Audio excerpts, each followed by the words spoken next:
Hello दोस्तों, स्वागत है आपका हमारे इस YouTube चैनल पे। दोस्तों, कहानी को शुरू करने से पहले एक जरूरी बात, अगर आपने चैनल को सब्सक्राइब भी नहीं किया है तो पहले आप जल्दी से चैनल को सब्सक्राइब कर दीजिए ताकि आपको हमारी आने वाली नई नई कहानियों की जो नोटिफिकेशन है वो आपको सबसे पहले मिलती रहे। तो चलिए दोस्तों, बढ़ते हैं हमारी आज की कहानी की तरफ। हमें उम्मीद है कि आपको हमारी ये कहानी जरूर पसंद आएगी। सरिता और चेतन की नई नई शादी हुई थी। शादी के सप्ताह भर के बाद उन्हें हनीमून पर जाना था। सप्ताह भर में सारे रिश्तेदार भी अपने अपने घरों को लौट गए थे। ससुराल में केवल उसके सास ससुर ही थे। सरिता की ननद शालिनी की शादी हो चुकी थी। बेटी बहू के बाहर जाने के एक दिन पहले ही सरिता की सास कमला जी के घुटनों का दर्द बढ़ गया। वह मुंह लटकाकर बोली, बेटा तुम दोनों की नई नई शादी हुई है, अब कहाँ इस बुढ़िया का तुम ध्यान रखते बैठोगे। जाओ तुम दोनों घूम आओ, मजे करो, मैं तो किसी तरह खुद को संभाल ही लूंगी।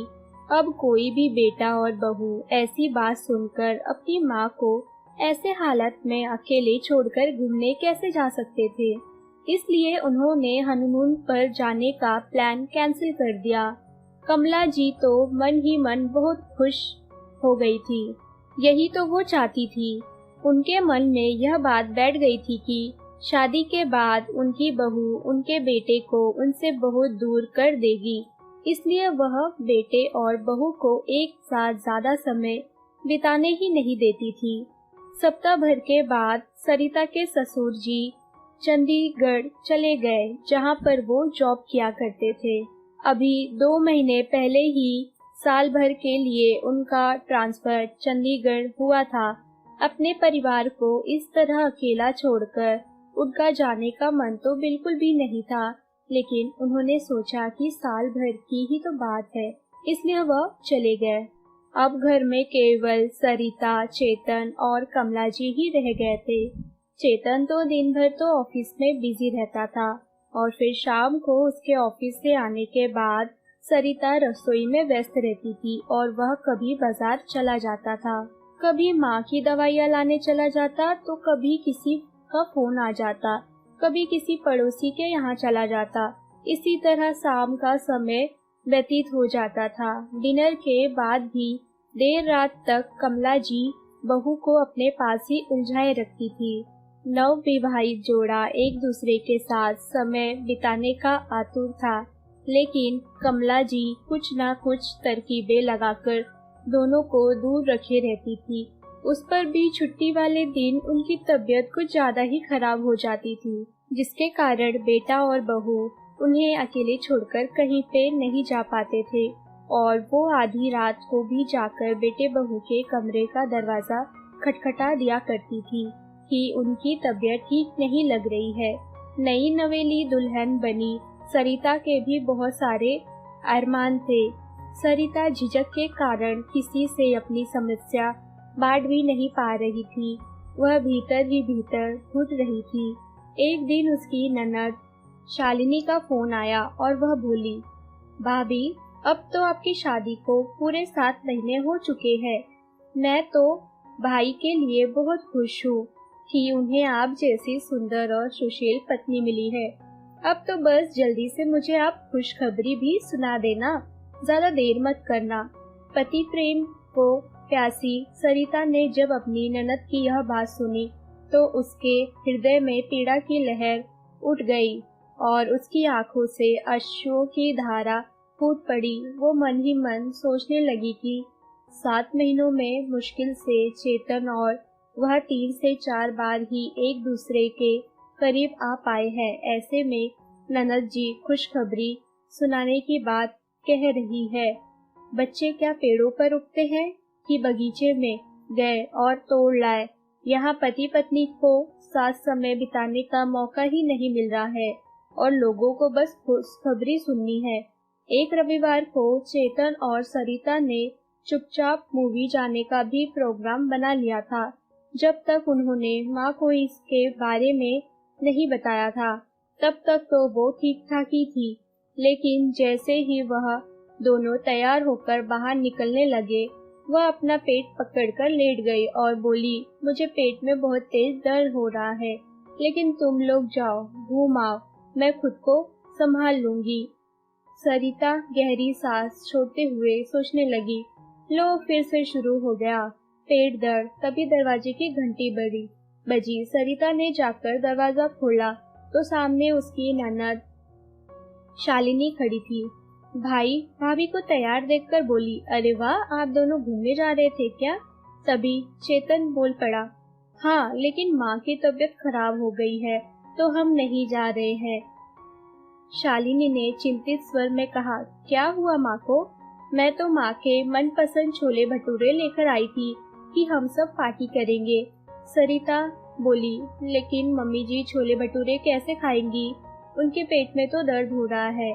कमला जी तो बेटी को आया हुआ देखकर खुशी से उठकर बैठ गई और बोली, नहीं नहीं बेटी, ऐसे ही थोड़ा सा गैस हो गया था, वह तो ठीक ही हो जाएगा। चला बैठ, हम छोले भटूरे खाते हैं। चेतन तो माँ की यह हरकत देखकर तंग ही रह गया। वह भी धीरे धीरे अब समझने लगा था कि माँ जानबूझकर ऐसे करती है ताकि वह सरिता के साथ ज्यादा समय बिता नहीं पाए, लेकिन लिहाजवश वह कुछ बोल नहीं पाता था। कमला जी सरिता से बोल पड़ी, अरे बहू, अब खड़ी खड़ी क्या देख रही हो? जाओ अब रसोई से प्लेट लेकर आओ। सरिता चुपचाप रसोई में चली गई। अपनी सास की हरकतें देखकर उसकी आंखों में आंसू आ गए। वह तो सोचने लगी कि जब अपने बेटे के साथ बहू को देखना बर्दाश्त ही नहीं होता तो ऐसे लोग बेटे की शादी ही क्यों करवाते हैं। अभी वह सोच ही रही थी कि तभी उसकी ननद भी रसोई में आ गई और भाभी को आंसू बहाते हुए देखकर घबरा कर वो पूछने लगी, क्या हुआ भाभी, आप इस तरह से रो क्यों रही हो? सरिता ने आंसू पोंछते हुए कहा, कुछ नहीं, बस ऐसे ही। शालिनी ने उनका चेहरा अपनी ओर घुमाते हुए कहा, भाभी, जब आप शादी करके आई थी तो आपका चेहरा कितना खिला खिला सा था, लेकिन अब आप बिल्कुल मुरझा सी गई हो। बताओ ना भाभी, आखिर बात क्या है? क्या ससुराल में आप खुश नहीं हो? क्या भाई आपसे प्यार नहीं करते, आपका ध्यान नहीं रखते? सरिता झट से बोल पड़ी, नहीं नहीं, वह तो बहुत अच्छे हैं।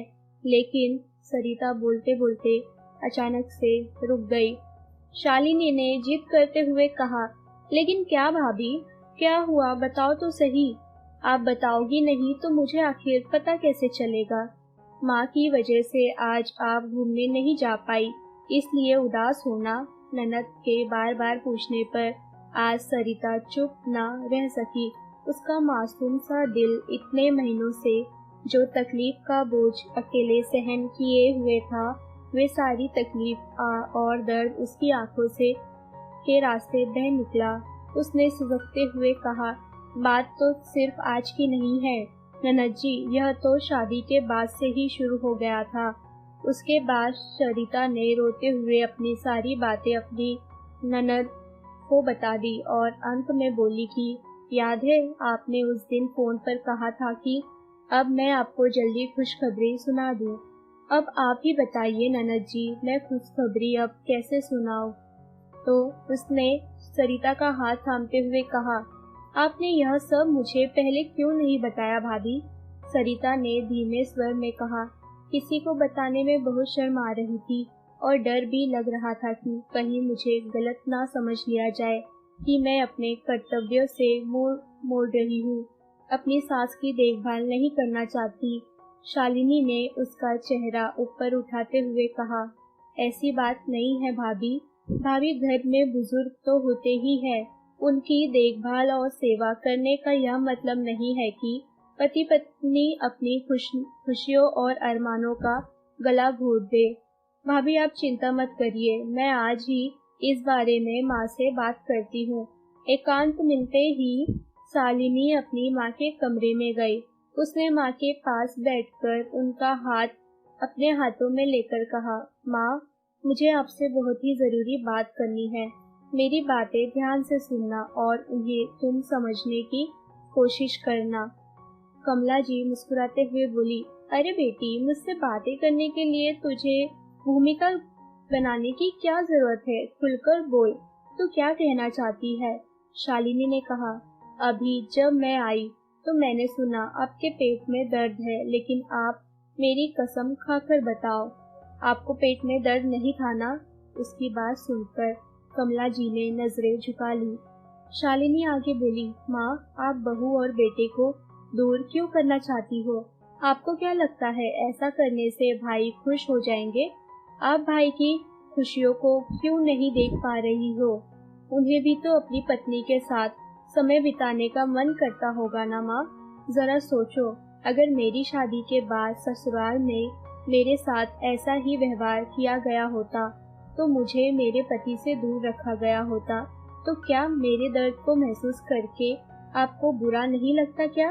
वह सब तो दूर की बात है माँ, आप भी तो कभी इस घर में दुल्हन बनकर आई थी, तब आपको भी पापा से ऐसे ही बहाने बना बनाकर दूर रखा जाता था, तो क्या आप अपने सास ससुर की इज्जत कर पाती? कमला जी बिल्कुल मौन हो गई थी, जैसे उन्हें किसी ने रंगे हाथों पकड़ लिया हो। सरिता आगे बोली, मैं नहीं जानती कि मेरे समझाने में आपकी सोच बदल पाएगी या नहीं, लेकिन मैं तो सिर्फ इतना कहना चाहती हूँ कि अगर सुकून से जीना है तो बेटे और बहू को भी सुकून से जीने दो।